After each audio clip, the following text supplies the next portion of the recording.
They built the system as a labyrinth, not as a home. The walls are painted with illusions of fairness, yet behind them sit men who know only the arithmetic of control. Poverty is not an accident, it is a design. Wealth is not distributed, it is captured. And those who claim to govern for the people often govern against them, because dependency is the most reliable form of loyalty. The poor are kept in motion, chasing the mirage of security, while the rulers feast on stillness. To rule, one must understand this paradox. Hope is the leash of the masses, fear the chain of obedience. They offer hope like a coin tossed into a crowd, and they cultivate fear like a weapon kept sharp in the shadows. Together, they weave a net in which entire generations are caught. You are told that patience is virtue, that your reward will come if you endure, yet time is the one resource stolen without consent. The rulers trade in time, they buy it cheap from the many and sell it dear to the few. In this theater, appearances are sovereign. Power does not ask what is true, it asks what is believed. The man who governs perception governs reality, and the man who governs reality governs all. But the system, however fortified, is never absolute. Its walls have cracks for those who learn to see in the dark. To escape, one must abandon the comfort of illusions and study the machinery itself. Do not ask whether the rulers are just, ask instead what makes them effective. Do not ask whether wealth is fair, ask who profits when it is denied to you. In every deception lies a blueprint, and in every chain lies the knowledge of how it was forged. To rise, you must think as they do, but act as they would never dare. Secrecy must be your shield, discipline your sword. Betrayal is the coin of this realm. Trust it only when it buys advantage. The masses drown in sentiment, but the ruler survives by clarity. Mercy, when used, is a mask. Cruelty, when applied, is a medicine. Both are tools, neither are ends. Escape is not found in rebellion alone, for rebellion without strategy feeds the very beast it seeks to slay. Escape is mastery. Mastery of yourself, mastery of appearances, mastery of those weaknesses upon which rulers build empires. The world will not hand you freedom. It will hand you choices, each disguised as necessity. To see necessity clearly is to break the spell. They built the system to keep you poor. Machiavelli built a way to escape. The way is not paved with virtue, nor is it stained by vice. It is carved from necessity, sharpened by foresight, lit only by the fire of those willing to see. Walk it with caution. Walk it with calculation. Walk it knowing that the labyrinth exists not only outside you, but within you. For the true escape is not from the prison of stone, but from the prison of illusion. Power is never granted. It is seized. And once seized, it must be disguised as natural, inevitable, unquestionable. The rulers have perfected this art. They drape chains in the fabric of morality and present captivity as order. They understand that men will endure almost any burden if told it is for the greater good, and they will march willingly into servitude if they believe the sacrifice secures them a place in history. The system feeds on this instinct, the longing to belong, the hunger to matter, the fear of standing alone. You are not poor because wealth is scarce. You are poor because wealth has been enclosed. The harvest of your labor is collected, but not by your hands. The rules are written so that every effort you make, every hour you trade, is already mortgaged to those who claim dominion. They own the laws, they own the debts, they own the very language in which freedom is discussed. The illusion is that you participate. The reality is that you perform a script designed by another. To escape is to recognize that every stage is theater, every promise is bait, every institution is both a mask and a weapon. Do not rage against the actors, for they too are bound by the script. Rage instead against the script itself, and learn to rewrite it for yourself. Appearances are the armor of the state, but appearances can be stolen. To look powerful is often to be powerful, for men surrender not to truth but to the image of certainty. The first prison is belief. Belief that the world is as they tell you. Belief that virtue alone can protect you. Belief that patience will free you. The rulers cultivate this faith, for it makes rebellion unthinkable and resignation inevitable. But once belief shatters, once you see that necessity alone governs the dance of power, then the architecture of control reveals its weaknesses.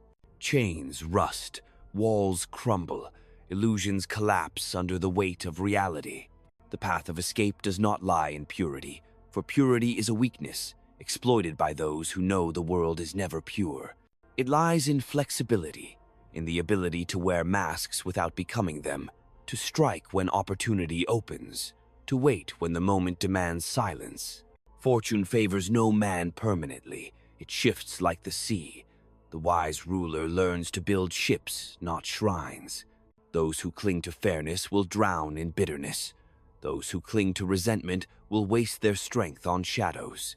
But those who see necessity with clear eyes, who study the game not with outrage but with precision, they alone carve exits where others see walls.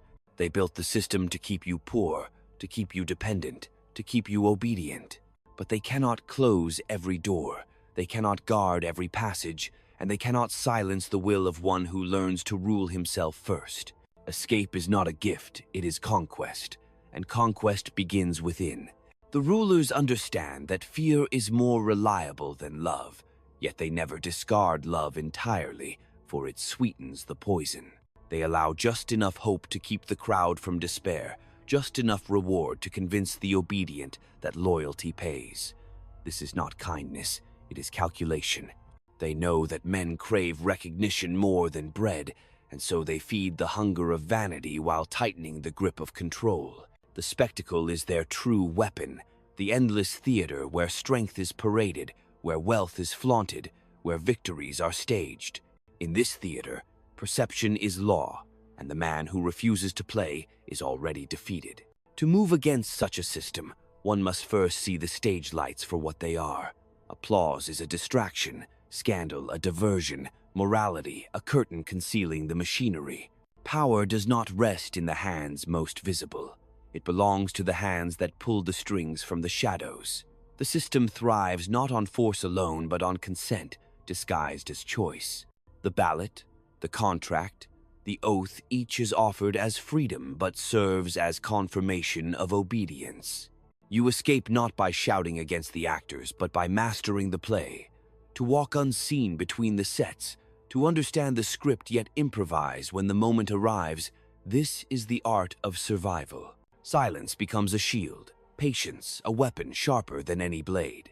Learn to wait as predators wait, hidden in the tall grass, invisible until the strike cannot fail. The poor are told that virtue will elevate them, yet the rulers know virtue is powerless without the armor of necessity. Virtue without strength is an offering placed on the altar of power, consumed without gratitude. To survive, one must use virtue, as one uses coin spent when it buys loyalty, withheld when it gains nothing. The world does not reward purity, it rewards effectiveness. And effectiveness is nothing more than the marriage of foresight and will. Every empire is built on the same foundation, the management of appearances and the manipulation of belief. When the people believe their chains are invisible, they do not seek to break them. When they believe their rulers are chosen by destiny, they do not resist them. When they believe poverty is inevitable, they do not question who profits from it. The architecture of control rests not on iron, but on illusion. The path out is not loud but quiet, not broad but narrow, not declared but concealed. It begins when you stop asking permission to be free, when you cease to measure yourself against standards designed to keep you small. Escape is not leaving the theater, it is learning to write your own part, to seize control of the script, to command the illusion rather than submit to it. They built the system to keep you poor, yes, but the system is never as strong as it seems. Its walls are made of perception, its doors of habit, its guards of fear. Once you see through these, once you master them, you realize that the labyrinth was never infinite. It was only as large as your belief in it. The greatest illusion the rulers preserve is that poverty is a personal failing rather than a political design. They whisper that your struggle is born of laziness, that your lack is proof of weakness, that your hunger is your own fault. In truth, Hunger is the lever they pull to move entire nations. By keeping the many desperate, they ensure the few remain secure. Poverty is not the absence of wealth, it is the deliberate withholding of access, a fortress guarded by laws, debts, and contracts that serve as weapons sharper than swords. Observe how the rulers speak of justice. They clothe it in noble words, yet justice is always bent to the service of power. The law is flexible for those who command it, but merciless for those who merely obey. They built courts not to balance the scales, but to sanctify decisions already made in back rooms. The poor are told to trust in fairness, while the rulers trust only in leverage. To understand this is to see that appeals to morality without strength are prayers cast into the void. You will not escape by playing the game as they have written it. You escape by rewriting the rules for yourself. They tell you patience is noble. In truth, patience is useful only when it sharpens the blade of timing. They tell you honesty is the highest virtue. In truth, honesty is a weapon that must be unsheathed only when it strengthens your hand. They tell you loyalty is sacred. In truth, loyalty is the most expendable coin in politics. Every value they preach is meant to keep you docile, while they practice the opposite in silence. The stage is vast, and most will remain actors repeating the same lines, believing applause is freedom. But the few who learn to see the script, to step behind the curtain, to grasp the machinery, they cease to be actors and become directors. Control does not come from participation, it comes from authorship.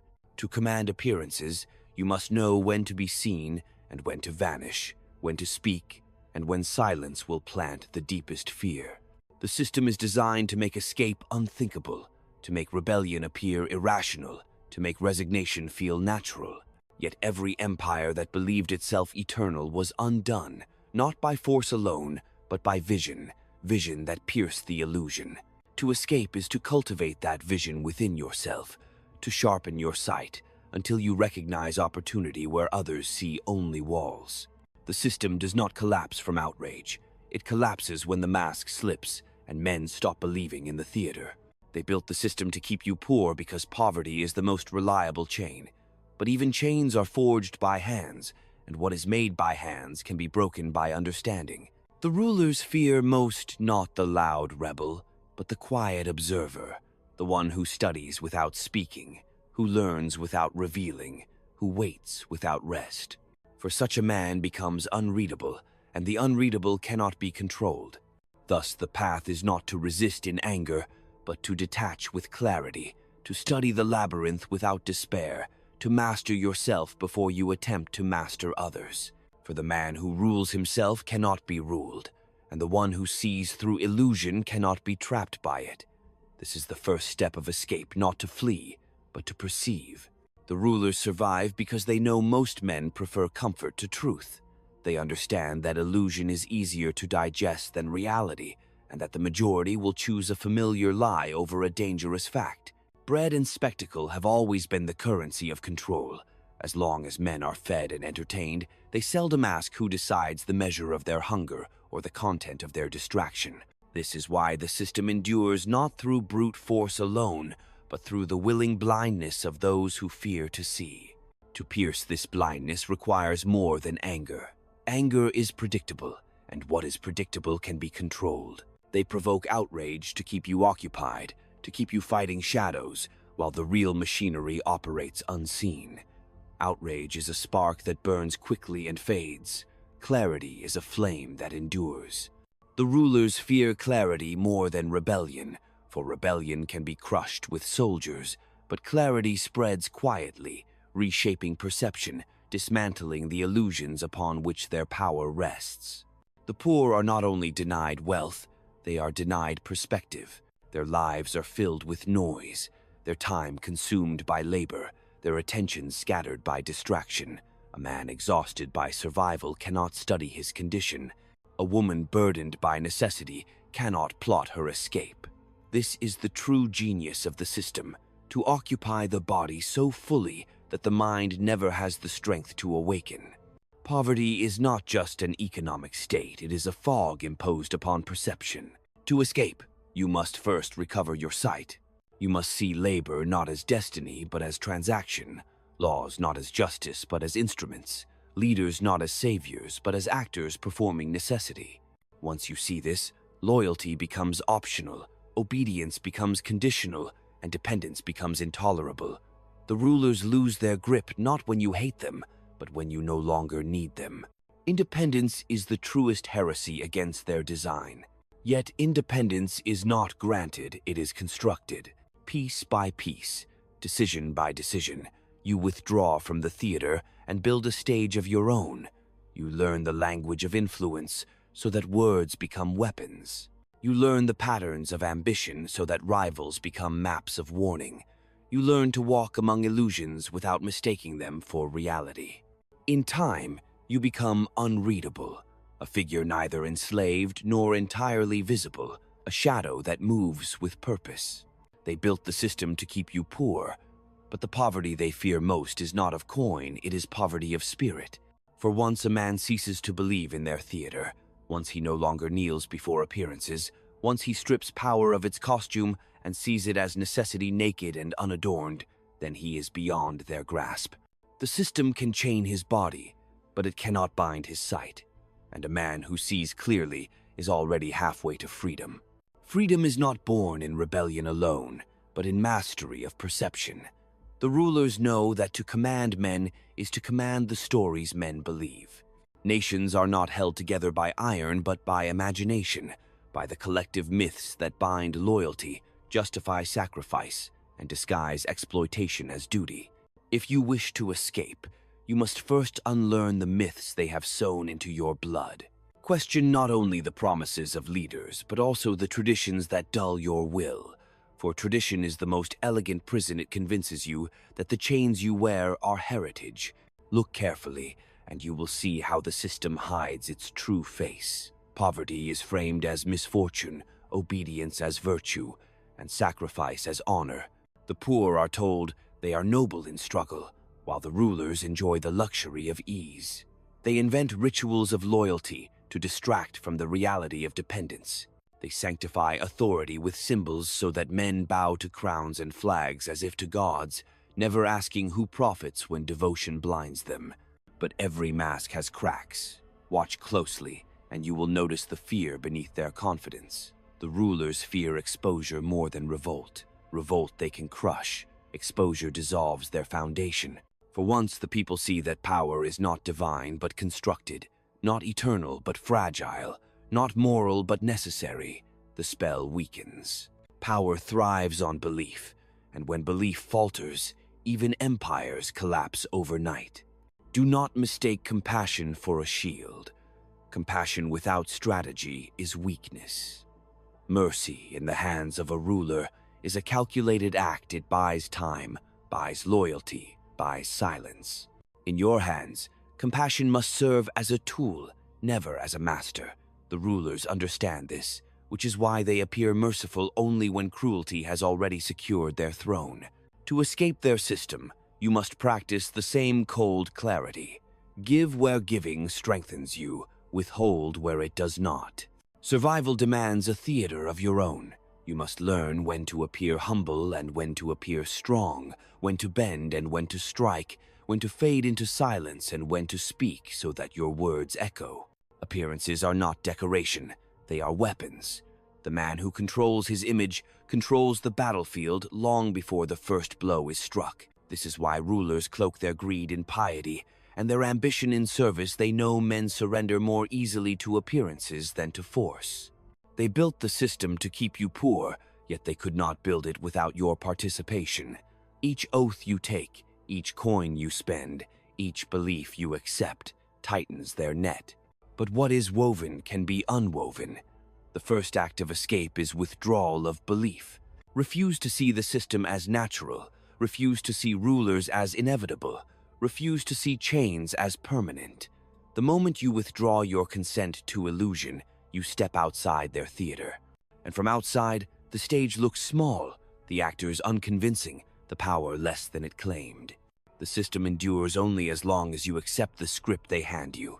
Tear it apart, write your own lines, speak them with conviction, walk the stage as if it belongs to you. For in truth, No throne is ever secure, no power absolute, no system eternal. Those who built it to keep you poor forgot the oldest truth, that necessity makes men clever, and clever men find exits even in walls built of stone. Every ruler depends not on his own strength alone, but on the weakness of those he governs. It is easier to control men when they are divided, distracted, and suspicious of one another. Therefore, systems of power are designed not only to command but to fragment. They encourage envy among the poor so that no common cause unites them. They reward small betrayals so that loyalty becomes dangerous and suspicion becomes routine. In this way, the ruled exhaust themselves in petty struggles while the rulers preserve their dominion. Observe how ambition is treated differently depending on who possesses it. In the poor, ambition is condemned as greed. In the rich, it is praised as vision. The same hunger, the same desire, is judged not by its nature, but by its proximity to power. This is no accident. By condemning ambition in the many, the rulers secure it for themselves. They build moral codes to restrain others, while exempting themselves from those very chains. To escape such a system, you must strip morality of its mask and view it as the rulers do, as a tool. They speak of virtue when it strengthens their image, of law when it secures their authority, of faith when it calms rebellion. None of these are ends in themselves, all are instruments. And the man who wishes to rise must learn to handle these instruments with the same cold precision. Virtue without calculation is a liability, law without advantage is a snare, faith without foresight is submission. In politics, reputation is worth more than gold. Gold may purchase soldiers, but reputation commands their loyalty. This is why rulers guard their image more jealously than their treasuries. To be feared is safer than to be loved, yet to be despised is fatal. A ruler may be cruel if his cruelty is seen as necessary, but he must avoid appearing weak, for weakness invites enemies as surely as blood invites wolves. Remember, the perception of strength sustains power even when strength itself is waning. The poor are told that fortune is blind, that fate alone decides their station, yet fortune is only blind to those who refuse to see her movements. She favors those who act decisively, who adapt quickly, who are willing to gamble when opportunity arises. The system encourages passivity because passive men wait for fortune rather than seize her. But those who dare, those who strike when hesitation paralyzes others, are the ones who bend fortune to their command. The rulers maintain their grip by ensuring that fear always outweighs hope. They remind men of dangers, of enemies, of chaos beyond the gates. Thus men cling to authority, not out of love but out of dread. Fear is the soil in which obedience grows, but fear can also be turned against the rulers. When they appear indecisive, when they show weakness, when they hesitate, their subjects sense it. A crack in authority spreads quickly, for men fear most being led by those who no longer inspire certainty. Therefore, if you would escape, cultivate the discipline of appearance. Let your silence suggest depth, your restraint suggest control, your decisiveness suggest inevitability. Do not seek pity, for pity weakens. Do not display desperation, for desperation invites contempt. Instead, embody necessity itself, so that when you act, others see not choice but destiny. They built the system to keep you poor, but their very methods reveal how it can be undone. Divide as they divide, but to unite on your own terms. Exploit envy, but turn it into ambition that serves your rise. Shape appearances, but never become their prisoner. Accept necessity as your only guide and use it to carve a path through illusions. In this, you do not destroy the system, you outgrow it, bending it until it serves your design rather than theirs. A ruler is never secure until he understands that men judge more with their eyes than with their hands, more with their imagination than with their reason. It is not truth that governs the multitude, but the appearance of truth. The system thrives because the poor see its facade and accept it as substance. They mistake ceremony for authority, wealth for wisdom, and continuity for legitimacy. To dismantle their hold, You must learn the same art, to construct images that command belief, to embody strength even when strength is fragile, to project inevitability so that resistance seems futile. Consider how obedience is sustained. It is not the law itself that binds men, but the fear of what lies outside the law. The rulers present themselves as the guardians against chaos, persuading the many that order is impossible without submission. Yet order is never neutral. It always serves the one who defines it. A system is not built to benefit all, but to stabilize the position of those who command. Poverty is not the byproduct of disorder, but the proof that order has been arranged in favor of a few. If you wish to escape this trap, abandon the illusion that justice will arrive of its own accord. Justice follows power, not the reverse. Those who wait for fairness to be delivered to them will die waiting. Those who command power shape justice in their image. Thus, the escape lies not in pleading with the system, but in mastering the levers that move it. Learn to command men through their desires, for men are more easily led by what they hope to gain than by what they fear to lose. Ambition, though dangerous, is the only path to freedom. The rulers condemn it in you because they fear it. They call it greed, arrogance, even sin, but they themselves live by it. Do not be deceived. Ambition is the fire that melts chains, though it must be directed with precision. Unchecked ambition burns the one who carries it. Disciplined ambition illuminates the path through the darkness. To discipline ambition is to know when to conceal it, when to advance cautiously, and when to strike decisively. Never forget that alliances are built not on friendship but on interest. Men remain loyal so long as loyalty profits them, and they abandon as soon as necessity dictates.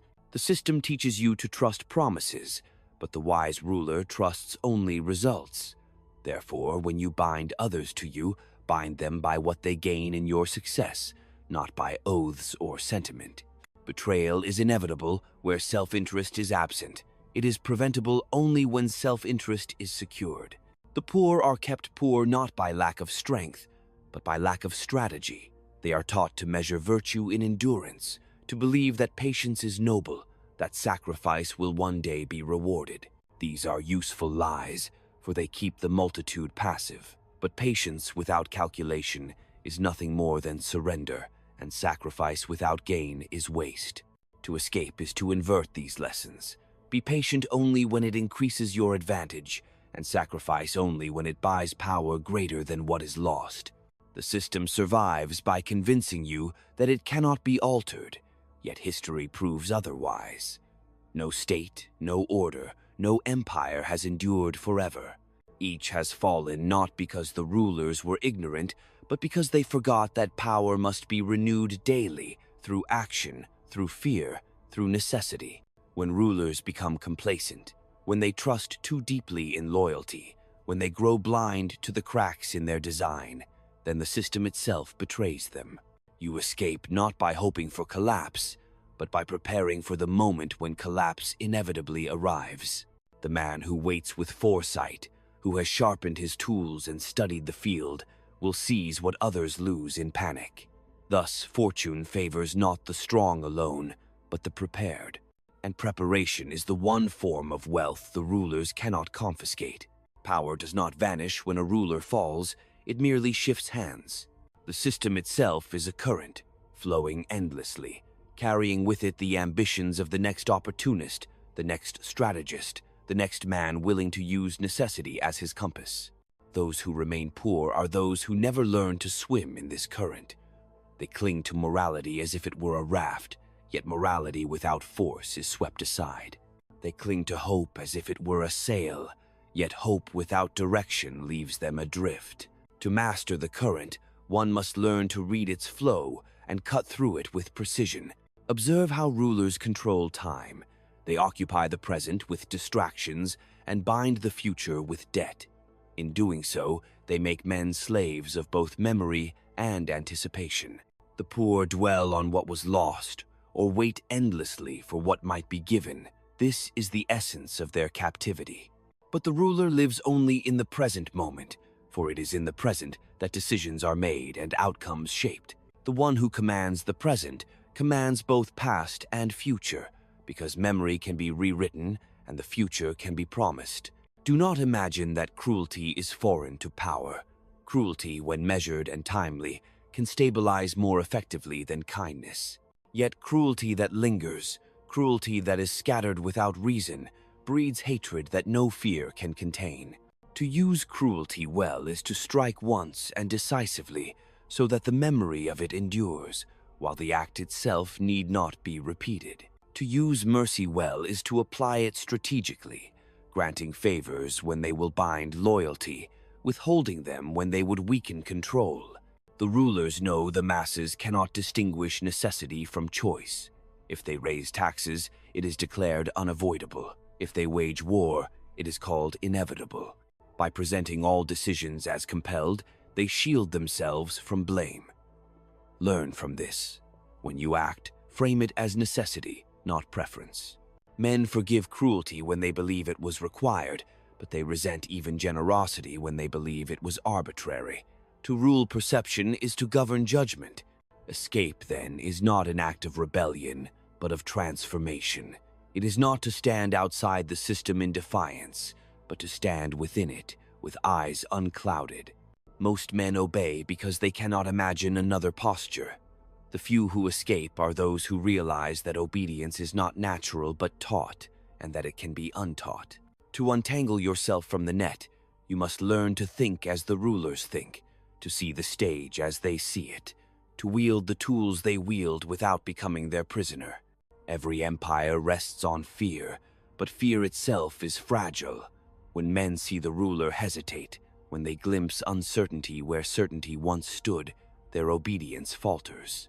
Therefore, the art of escape is the art of steadiness, to show no trembling hand, to betray no doubt, to let silence conceal weakness until it becomes strength. In politics, a single gesture can outweigh 1,000 words.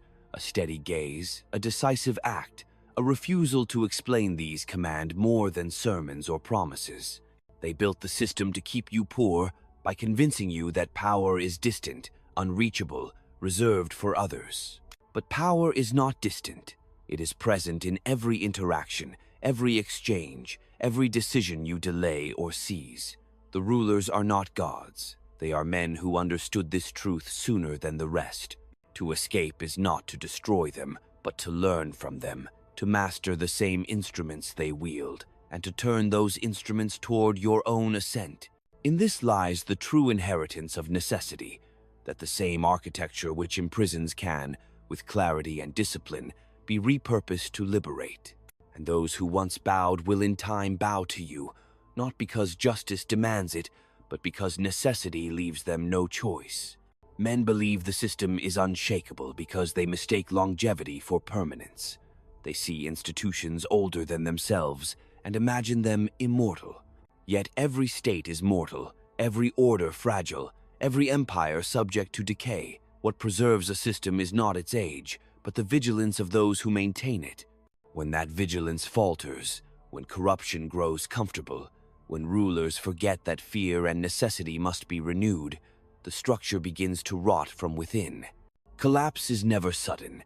It is prepared in silence, and only revealed when the walls finally give way. The poor remain trapped because they mistake their obedience for virtue. They are taught that compliance is noble, that sacrifice makes them honorable, that submission proves their loyalty. But rulers do not reward loyalty beyond its use. Once obedience ceases to serve, it is discarded like a spent coin. The poor are deceived because they do not understand that politics has no memory of gratitude. What was useful yesterday can be dangerous tomorrow. To rely on promises is to accept slavery. To rely on necessity is to build freedom. Understand that betrayal is not an accident in politics. It is a currency. Alliances shift not because men are wicked, but because interests change. A ruler who does not prepare for betrayal is undone by it. Likewise, the man who seeks to escape must be ready to betray illusions, habits, even loyalties that no longer serve his survival. This is not cruelty but prudence. To cling to bonds that weaken you is to place sentiment above necessity. and necessity is the only true law. The rulers govern by rhythm, alternating fear with relief, burden with reward, silence with spectacle. They know men cannot endure unbroken cruelty, nor can they remain obedient under unbroken ease. They administer power like a physician administers medicine, sometimes harsh, sometimes gentle, always with calculation. Learn from this rhythm. To act always with severity makes you hated.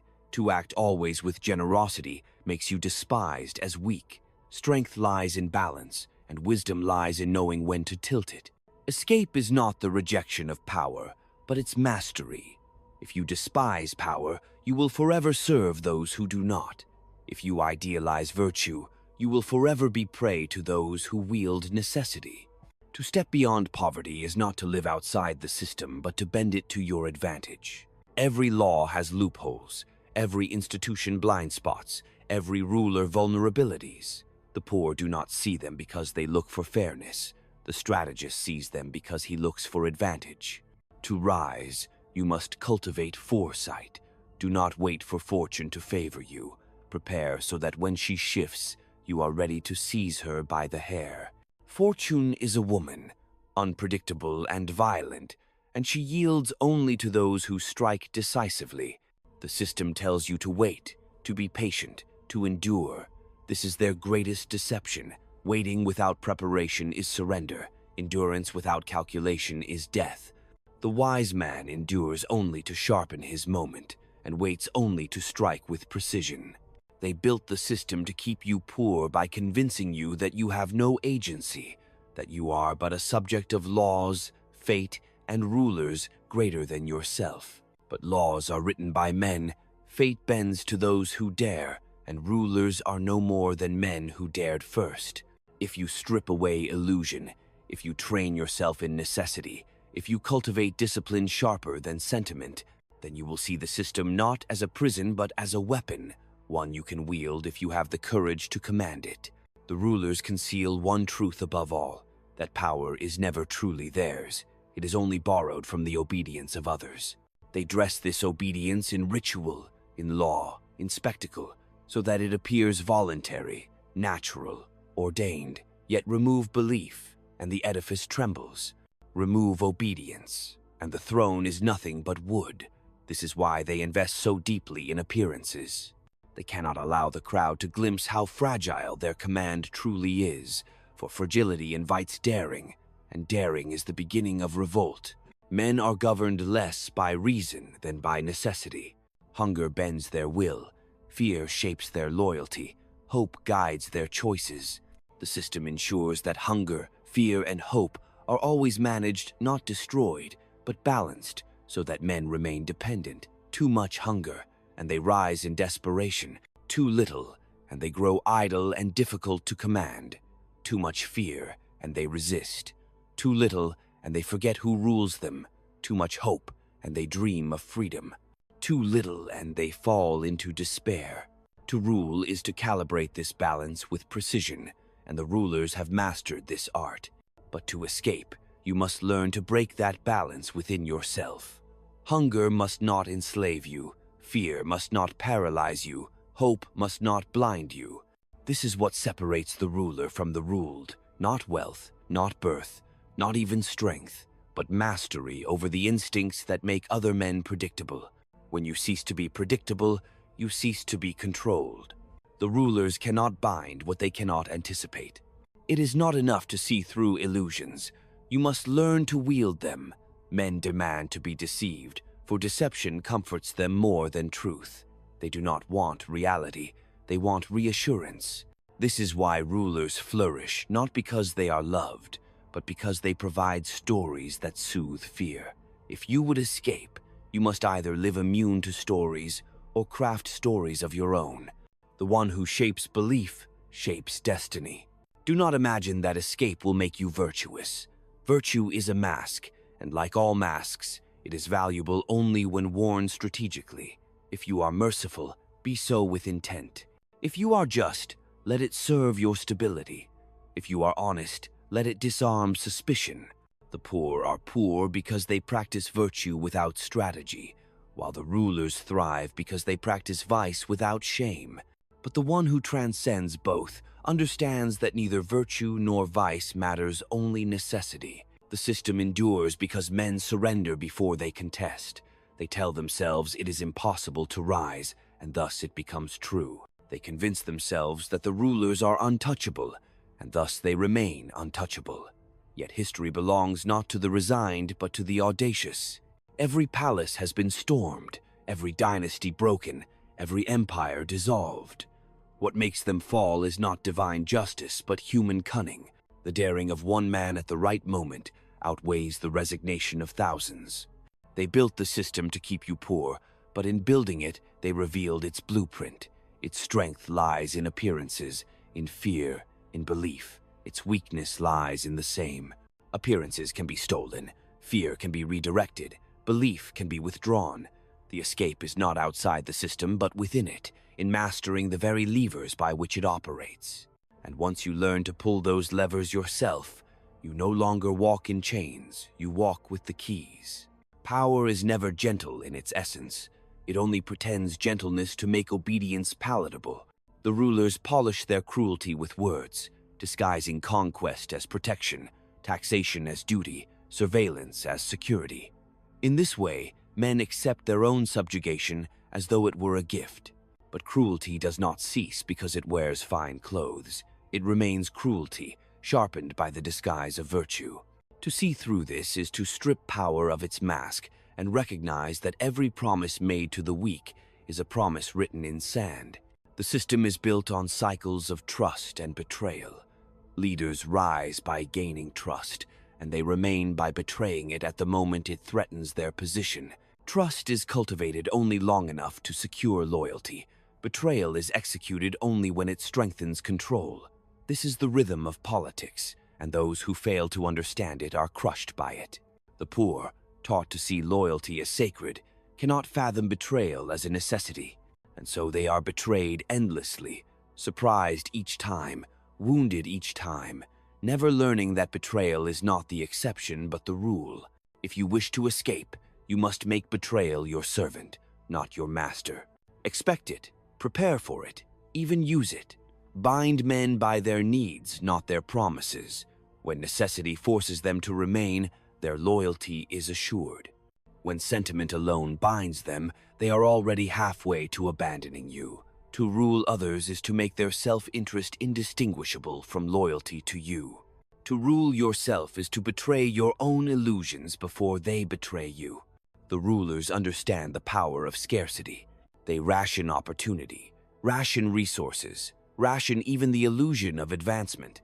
This keeps the poor competing among themselves, fighting over crumbs, blind to the feast above. It is not abundance that maintains control, but controlled scarcity.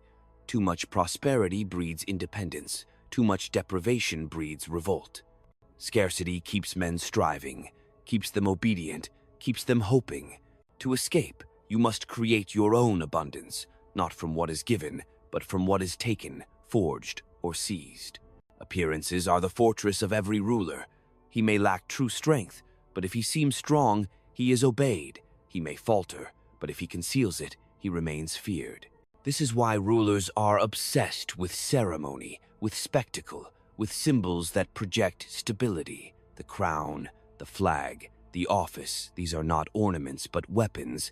They hold no power by themselves, yet they command obedience because men believe in them. Learn this lesson well. When substance is scarce, appearance sustains. To escape poverty, cultivate appearances as carefully as you cultivate strength. Men will treat you as you present yourself, not as you are. The poor imagine that escape is rebellion, but rebellion without foresight feeds the system it opposes. Disorder frightens the masses back into the arms of their rulers. True escape does not announce itself with noise. It moves silently, reshaping the structure from within. The man who escapes is not the loudest critic, but the quiet architect, the one who turns necessity into advantage, who waits until the moment is ripe and strikes where resistance is weakest. They built the system to keep you poor, and they succeeded because most men cannot imagine life beyond the walls. Yet every wall is finite, every chain breakable, every fortress penetrable. What is required is not outrage but clarity, not despair but discipline, not rebellion but strategy. The rulers are not invincible, they are merely better prepared, and preparation is within your reach if you abandon illusion and embrace necessity. The system is their weapon, but in your hands it can become a ladder. The rulers know that most men cannot endure uncertainty, and so they weaponize it. They create confusion, contradictions, and shifting laws so that the people cling to authority for stability. Ambiguity is deliberate. When rules change often, obedience becomes instinct. Men stop asking what is just and instead ask only what is safe. Thus, power thrives not by clarity but by keeping the masses uncertain of where they stand. But the one who studies patterns within confusion, the one who sees the rhythm beneath disorder, discovers certainty where others see chaos. This is the mind of escape. Consider how rulers use memory. They rewrite the past to justify the present, painting their victories as destiny and their failures as sacrifice. They know men have short memories, and so they feed them myths instead of records.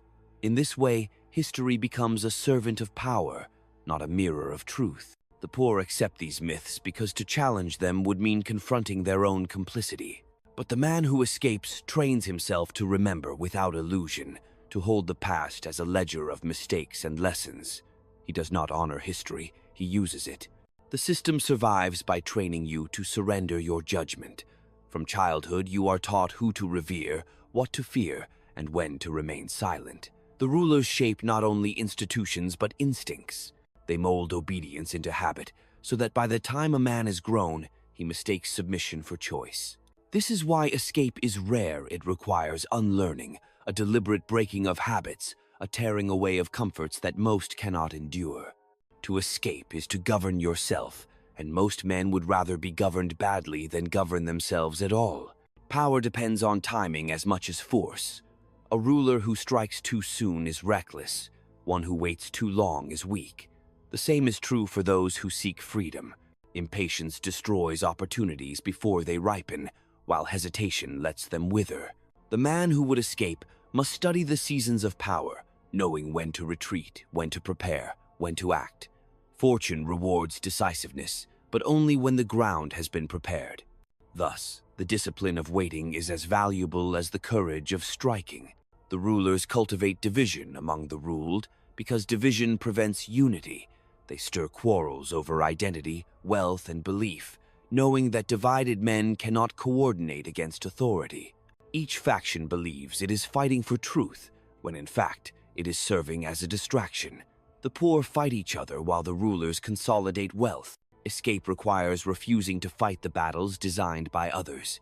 It requires conserving your strength for battles of your own choosing, where victory serves your rise rather than their design. The most dangerous man to the system is not the loud rebel, but the silent student. He asks why laws exist, who benefits from scarcity, how illusions are crafted. He does not rage openly, for rage can be contained. Instead, he observes, adapts, and prepares. The rulers fear him because he cannot be easily read, and what cannot be read cannot be controlled. To escape, you must become unreadable, disciplined in speech, precise in action, concealed in intention. They built the system to keep you poor by training you to be predictable, to act as they expect, to react as they desire. Break this predictability, and you step beyond their reach. When you no longer depend on their approval, when you no longer fear their punishment, when you no longer swallow their illusions, then the system begins to serve you rather than bind you. For the system is not destroyed by force, it is inverted by mastery. Every order believes itself eternal, but eternity does not belong to men. Thrones crumble, empires dissolve, systems collapse. What remains is not the splendor of rulers, nor the cries of the ruled, but the lessons carved into necessity. The system was built to keep you poor, to keep you obedient, to keep you blind. It was designed to make you mistake endurance for virtue, obedience for safety, and poverty for destiny. Yet in revealing its machinery, it also revealed its weakness, dependence on your belief. Understand this truth. No ruler commands without consent. Consent may be silent, reluctant, even unconscious, but it is consent nonetheless. Withdraw it, and the structure trembles. The rulers conceal this with ceremony, but ceremony is smoke. The moment men stop believing, the illusion of permanence collapses.